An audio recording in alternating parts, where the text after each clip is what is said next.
Narito na ang balita mula sa GMA Integrated News. 139 na opisyal at tauhan ng National Food Authority ang pinatawan ng preventive suspension ng Office of the Ombudsman.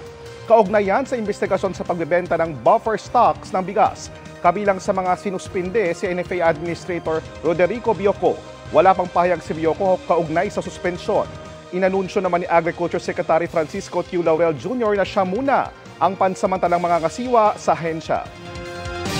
Narito naman iba pang balitang binabantayan ng GMA Integrated News. Gasolina may 50 sentimong dagdag kada litro bukas. Diesel at kerosene may tapyas naman.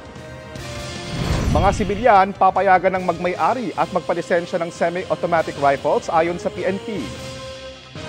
At sa 24 oras, ilan pang showbiz personalities nagpaabot ng pakikiramay sa pagpanaw ng multi-awarded actress na si Jacqueline Jose.